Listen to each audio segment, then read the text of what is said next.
55페이지 11번부터 16강 수업을 여러분과 함께 시작해 봅시다.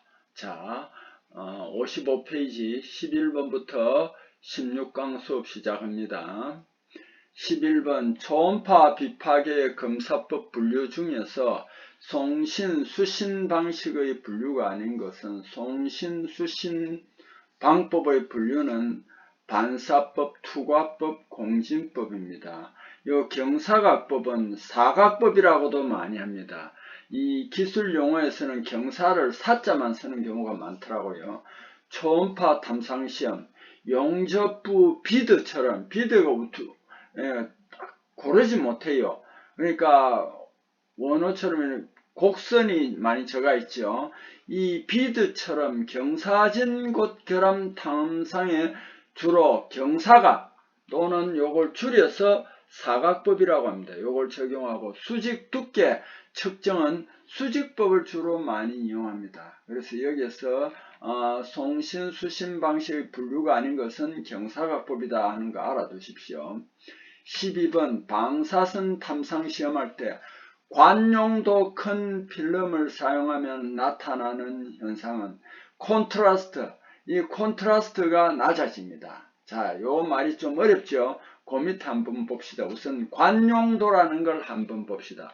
관용도는요, 레티튜드라고 하는데요. 적정 노출에서 사진 만드는 감광 범위가 관용도입니다.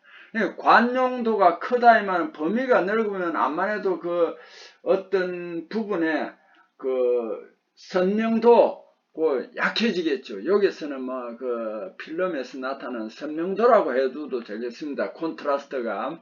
그래서 적정 노출에서 사진 만드는 감광 범위가 관용도인데 관용도가 크면은 콘트라스트 그 선명도가 약해지는 단점이 존재한다. 이렇게 알아두면 되겠습니다. 자, 콘트라스트는 그럼 다시 한번 더 설명하면은 한 장면에서 가장 밝은 부분, 가장 어두운 부분과의 상대적인 차이입니다.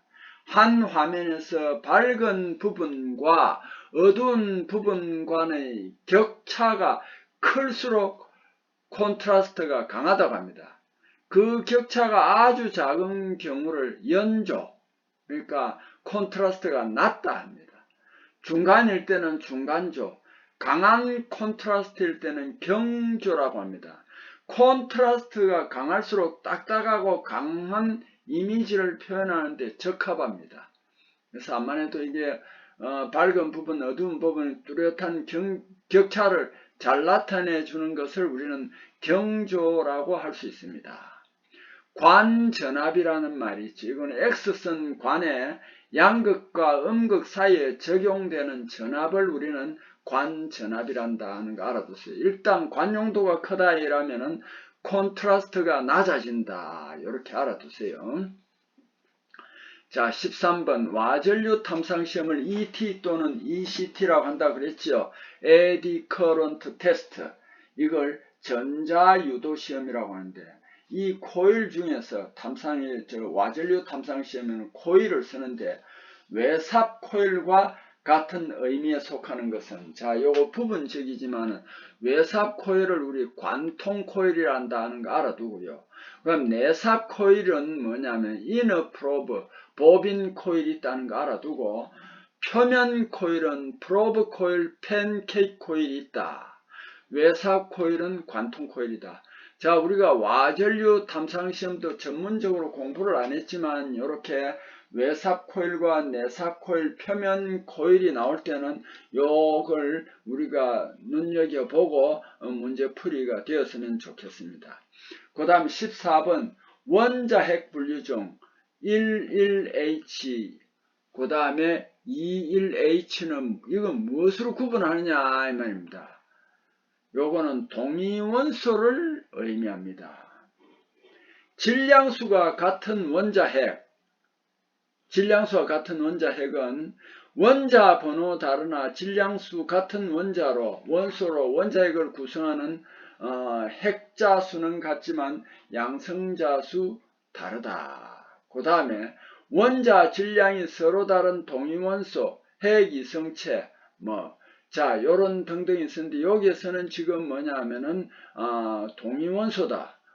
동위원소는 이제, 여기 이제, 동중핵이고, 여기에 있는 거하고, 원자 질량이 서로 다른 동위원소는 뭐냐면, 핵이성체다. 요런 것도 알아두십시오. 여기에는, 11H, 21H는 동위원소다. 동위원소. 그래서, 원자 번호는 다르나 질량수가 같은 원소로 원자핵을 구성하는 핵자수, 핵자수는 같지만 양성자수가 다르다 하는 것을 그냥 알아두세요. 이것도 이제 우리가 사실 원자핵이나 이런 데도 자세히 지금 공부를 안 했습니다. 그죠? 저도 이 부분은 좀 알쏭달쏭한 부분이 있는데 요걸 요렇게 이제 알아두십시오. 15번 침투 탐상시험 속건식 현상법. 속건식 현상법 특징이 아닌 것은 이 속건식 현상법은 검출 감도가 비교적 높고요. 현상제의 도막을 형성한다. 현상제 도막이라는 얇은 막을 형성해 줍니다. 속건식 현상제는 기름에 섞어서 쫙 뿌리면은 골고루 잘 뿌려지기 때문에 도막을 잘 형성합니다. 도막이라 해서 고체가 아닙니다. 요거는 자, 현상제에 휘발성 용매를 사용한다. 그래서 빨리 휘발할 수 있는 용매를 사용합니다. 현상 후 반드시 건조 처리해야 하는데 이거는 물 수분 성분이 없기 때문에 건조 처리 안 합니다. 자, 그 다음에 수세성 세척액 및 습식 현상제 사용할 때 건조 처리해야만 합니다. 그때 건조 처리합니다. 단 두 가지 모두 사용할 때는 반드시 현상 처리 후에 한 번만 건조 처리한다는 걸 꼭 알아두십시오. 자, 전기 에너지, 기계 에너지에서 에너지 변환 진동자는 압전 효과라고 그랬습니다. 압전 효과. 그러니까 뭐냐 하면은, 초음파 탐촉자에, 고주파 전압을 탁 가열하면은, 이게 이제 진동자가 움츠러듭니다.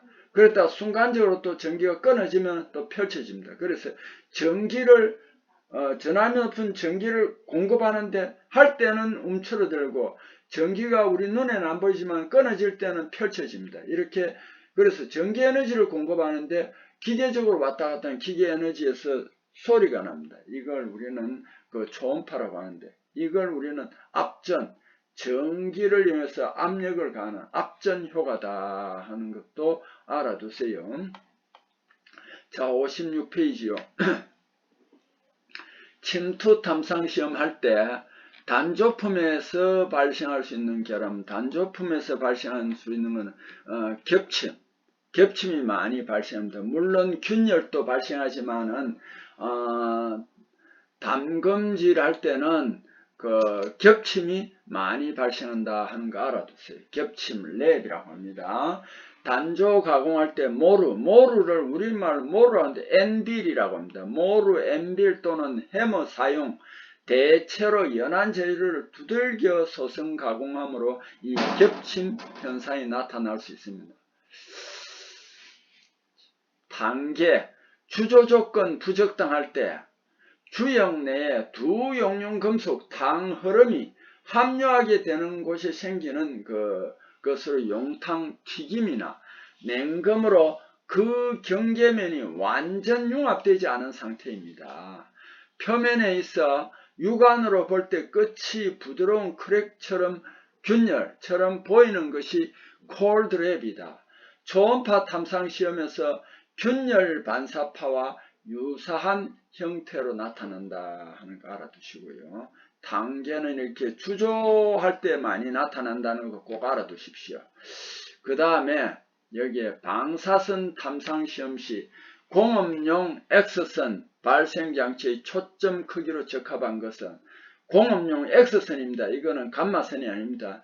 요거 할 때는 X선 발생장치 초점거리가 약 2.5mm 하는 요거는 그냥 여러분들이 알아두세요. 지금 여기에서 세부적으로 들어갈 수 있는 그런 상황이 아니니까 2.5mm 하는 거 알아두세요. 17번 침투 탐상용 침투제의 특징에 속하지 않는 것은 휘발성이 침투제가 휘발성이 너무 좋아버리면 안 됩니다. 빨리 날아가 버리겠죠. 침투력이 좋아야 되고, 그 다음에 큰 계구부에도 잔류할 수 있어야 되고, 과잉 침투액은 쉽게 적은, 과잉 침투액은 그 침투제가 들어가 있는 결함이 없는 곳에 그냥 남아있는 침투액을 과잉 침투액이라고 합니다. 이거는 잘 쉽게 제거돼야 됩니다. 그 다음에 18번 침투 탐상에서 습식 현상제 사용 후 가장 필요한 것은 뭐냐면 건조기가 필요합니다. 건조를 해야 되니까요.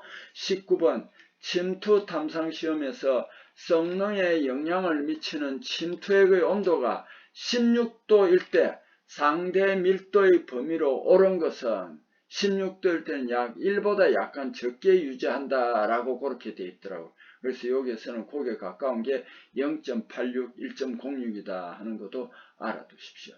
자, 20번 유화제 주요 기능에 대한 적합한 설명은 표면 잉여 침투액과 반응하여 수세성을 쉽게 한다. 그러니까 이게 이제 침투제가 기름 성질인데 이게 물로서 이제 표면이 이제 좀 거친 면에서 이거 이제 잉여 침투를 씻어내야 되는데 표면이 거칠면 잘 안 씻겨야 되잖아요. 그죠? 특히 물로 씻어낼 때 기름 성분이니까 잘 안 씻겨지니까 여기에 침투제를 적용한 후에 그 다음에 유화제를 뿌리면 이 유화제가 잉여 침투액과 반응해서 이제 둥글게 뭉치거나 이렇게 해서 물을 뿌릴 때 잘 씻겨 나가도록 화합물을 만드는 겁니다.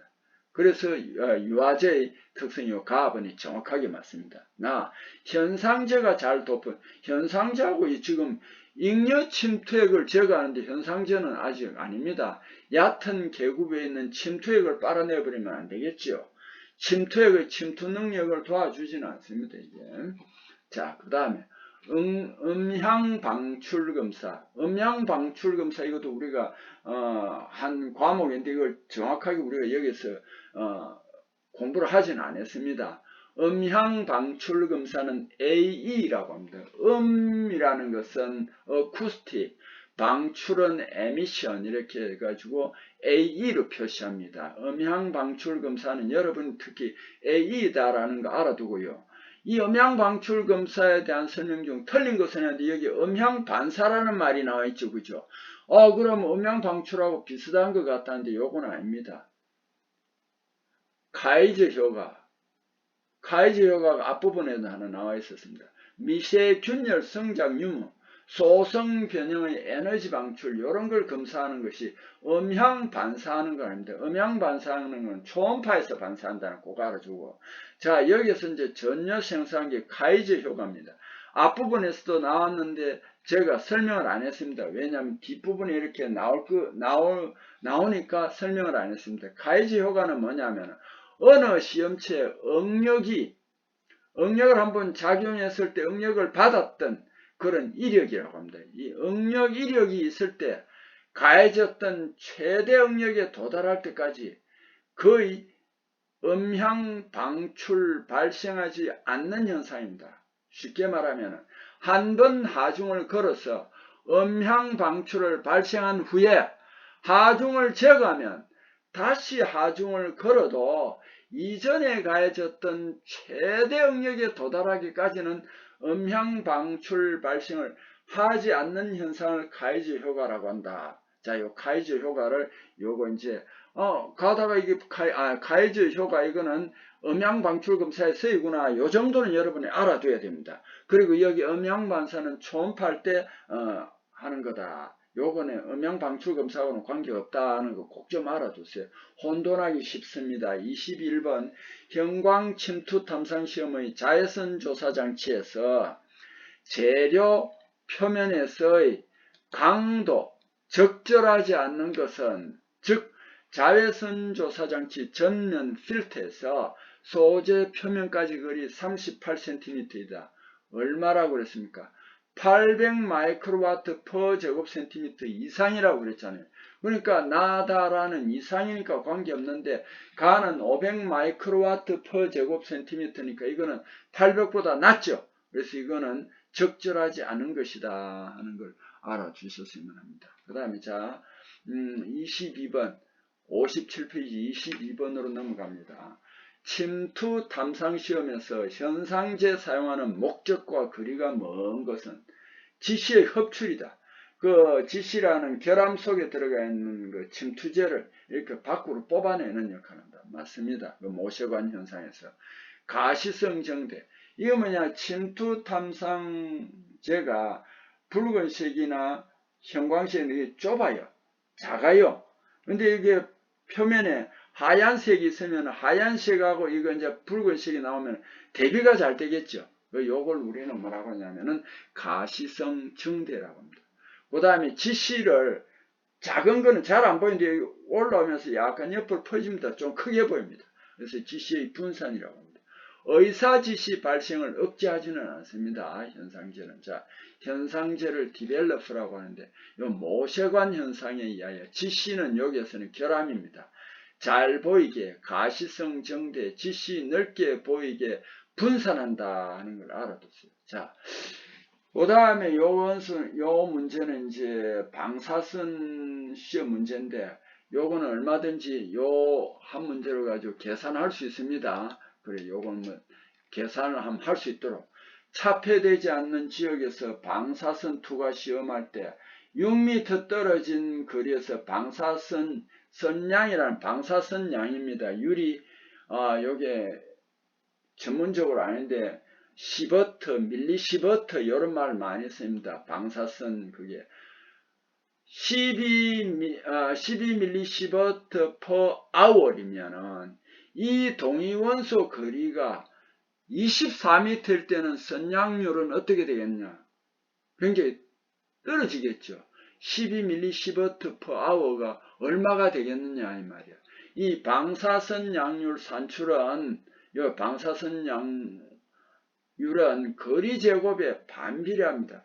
거리 제곱에 반비례한다. 그래서 24분의 얼마고 6이죠. 그죠? 24분의 6 이거는 4분의 1의 그러니까 24분의 6은 4분의 1의 제곱이란 말입니다. 그럼 16분의 1입니다. 그래서 요거는 12밀리시버트를 16으로 나누면은 0.75밀리시버트 per hour다. 이거 꼭 좀 알아두세요. 거리 제곱에 반비례한다고 했으니까 24분의 6은 4분의 1의 제곱이다. 그러니까 24분의 요게 6을 4분의 1이잖아요. 그죠? 24분의 6은 4분의 1인데 요거 제곱에 반비례한다고 4분의 1 제곱하면 16분의 1입니다. 그래서 요거는 12mm를 16으로 나눠주면 0.75가 된다는 거. 요걸 꼭 좀 계산하는 거예요. 우리가 방사선을 뭐 지금 체계적으로 공부하지 않았지만은 이 방사선량률 계산하는 거는 이런 식으로 계산할 수 있으면 좋겠습니다. 그 다음에 23번 침투 탐상 시험하기 전에 시험체 표면 깨끗하게 하는 전처리 공정이 왜 필요한지에 관한 설명 중 틀린 설명은 결함과 주의 배경과의 식별 능력을 향상시켜 줍니다. 결함 주변을 깨끗하게 해놓으면은 이제 주의 배경하고 결함 그 침투제가 나오면 깨끗하게 분명하게 식별 능력을 향상시켜 준다. 맞습니다. 침투제가 이물질과 반응하여 이사지시 발생시키는 것을 방지해 준다. 맞습니다. 침투제가 시험체 표면 충분히 적시고 깨끗하니까 결함 속으로 잘 침투하게 한다. 맞습니다. 라가 왜 틀렸느냐 하면은 침투제가 도금, 코팅, 플레이팅 이것도 사실은 일종의 도금입니다. 페인팅, 죄송합니다. 제가 도금, 코팅, 페인팅에도 잘 투과되게 하여 결함 식별 능력을 향상하게 한다. 이 도금이 되어 있거나 코팅, 이거 페인팅 되어 있으면 통과 못합니다. 요거는 화학적 약품을 처리해 제거해야 됩니다. 침투 탐상 전처리, 침투 탐상 전처리. 전처리 잘못하면은 표면 계구부 막혀가지고 침투액이 결함부까지 침투할 수 없습니다. 따라서 시험편 표면의 도금, 코팅, 페인팅 등은 전 처리할 때 반드시 제거해야 되는데, 그렇다고 해서 철로 된 솔로 제거하면 안 됩니다. 24번 한번 봅시다. 침투 탐상 시험을 누설 시험으로 대체할 수 없는 상황 설명으로 옳은 것은, 이 침투 탐상 시험을 누설 시험으로 대체할 수 없는 상황 설명으로 옳은 것은, 이게 침투 탐상 시험은 검사체 한 면으로는 관찰할 수 있는데, 누설 시험 한 면으로는 관찰 또는 접근이 곤란합니다. 한 면으로는 관찰 또는 접근이 곤란하니까 요거는 누설 시험을 할 수 없습니다. 검사체 온도 30도씨면 곤란하다. 검사체 온도 30도씨면 곤란하다. 요것도 아니고, 표면 깨끗하면 누설 시험 곤란하다. 요것도 아니고, 염색 침투액보다 형광 침투액을 사용하기 때문이다. 이것도 아니고요. 요거는 검사체 침투 탐상 시험은 한쪽 면으로 관찰 또는 접근할 수 있는데, LT는 두 곳에 한 면으로는 불가능합니다. 자, 25번. 침투 탐상 시험 방법으로 잘 검사하지 않는 재료는 표면이 거칠고, 이거는 기공이 많은 세라믹스입니다. 기공이 많은 세라믹스. 여기 지금 가공이라고 되어 있는 것 같은데, 기공이 많은 세라믹스입니다. 요거 혹시나 가공이라고 되어 있다면 여러분 요걸 기공이라고 고쳐 주십시오. 기공.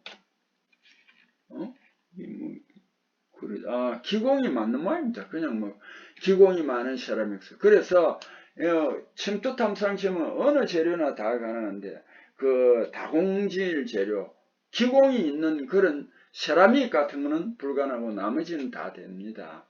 침투 탐상 시험 재료, 형상, 재질 다 괜찮습니다.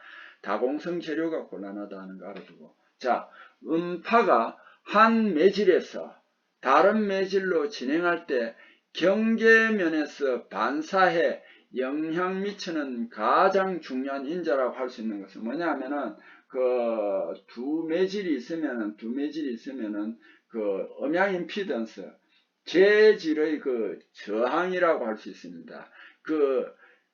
전기에 해당하면 저항에 해당하는데, 두 매질 음양 임피던스가 차가 있으면은 그 안으로 못 들어가고 경계면에서 반사를 해버립니다. 요거 꼭 좀 알아두세요. 음양 임피던스.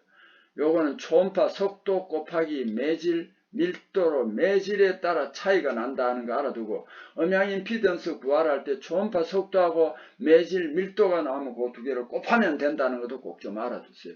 우리가 초음파를 체계적으로 안 했지만은 요런 것들은 부분적으로 나오면은 얼마든지 틀 수 있어야 되겠다. 26번. 침투액을 적용하는 방법 중 정전기식 분무에 관한 설명으로 가장 거리가 먼 것은, 정전기라는 것은, 전기는 플러스에서 마이너스로 이동하잖아요. 그죠? 이 정전기적이라는 건 이동 안 하고 그대로 머물러 있는 상태입니다. 그걸 정전기라고 하는데, 정전기식 분무에 관한 설명으로 가장 거리가 먼 것은 고속 분무가 가능합니다. 과잉 분무 방지에 적합합니다. 필요한 최소 침투액만 균일하게 도포하는데, 소형 좁은 면적 시험체에 적용 가능한 것은 아닙니다. 자, 요런 것도 우리가 실질적으로 보면 현장에서 보니까 요 정전기식 분무를 잘 안 쓰더라고요. 요거는 이론적인 것이다 라는 것을 여러분이 좀 이해해 주셨으면 합니다. 자, 다음 또 넘어가겠습니다. 58페이지 27번. 침투 탐상 시험에서 소형 부품을 대량 세척해야 할 때 가장 효과적인 세척 장치에 속하는 것은 요거요. 여러분이 규격집할 때 했습니다.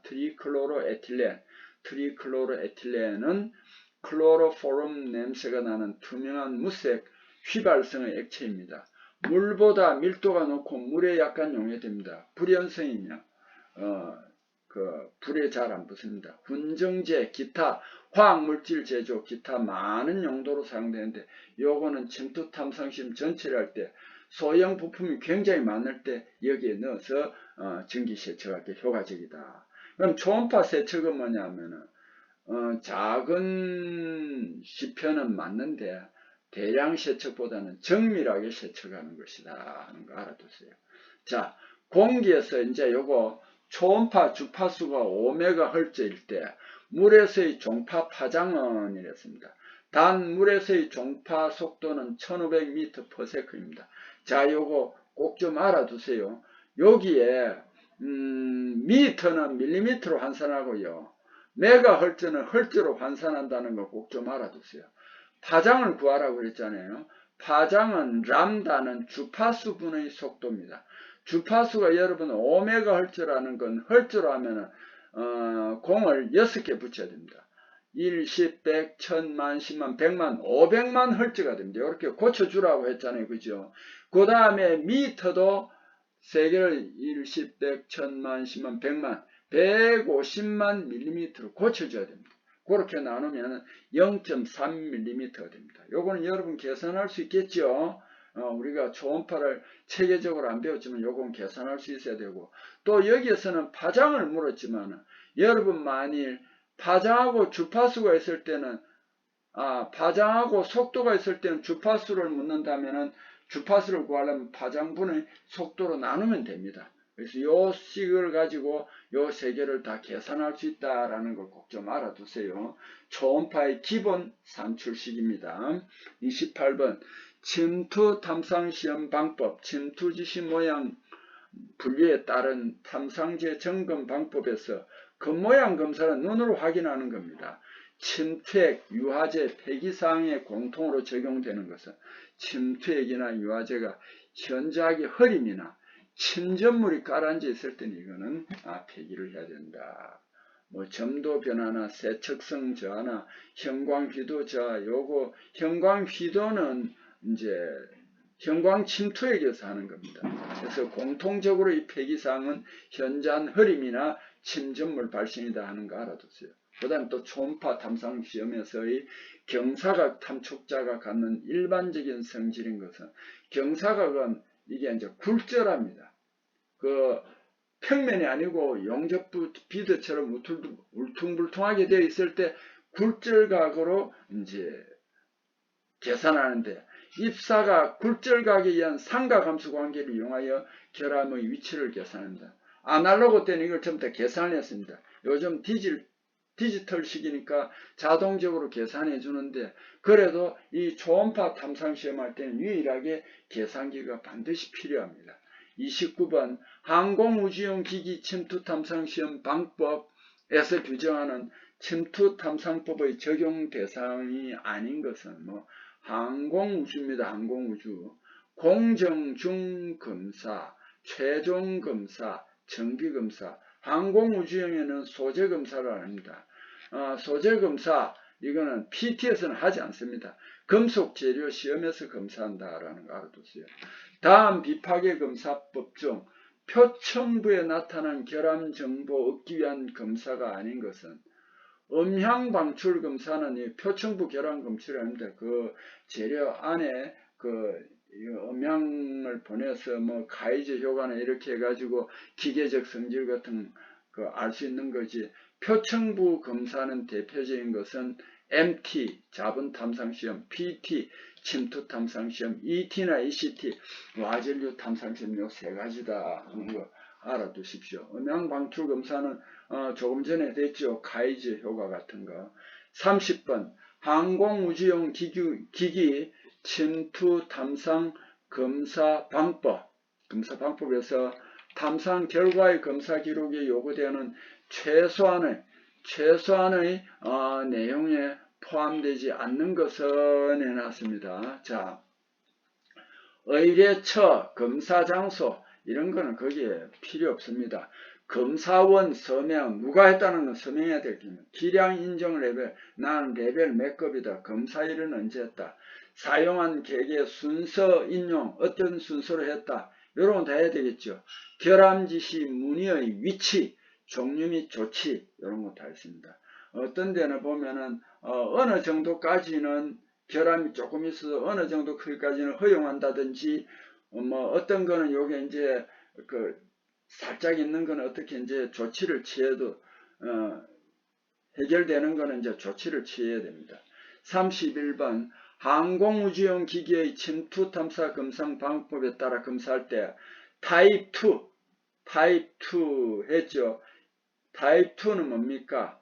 타입 2는 이게 뭐냐면 염색입니다. 염색. 조명장치의 조도는 항공우주용에서는 1000룩스 이상입니다. 그러면 KS 규격일 때 염색은 500룩스, 항공우주 형광에서는 1000룩스다 하는 거 알아두시고요. 자, 항공우주용 요거는 뭐 어떤 때는 나왔다가 안 나왔다 하니까 요건 이제 좀 저도 헷갈립니다만은 그래도 우리가 이제 침투 비파기를 하면은 이런 것도 알아두는 게 안 좋겠나 싶습니다. 자, 이렇게 31번까지 또다시 이제 이번 수업 시간을 마치겠습니다. 마무리하겠습니다. 여러분 수고했습니다.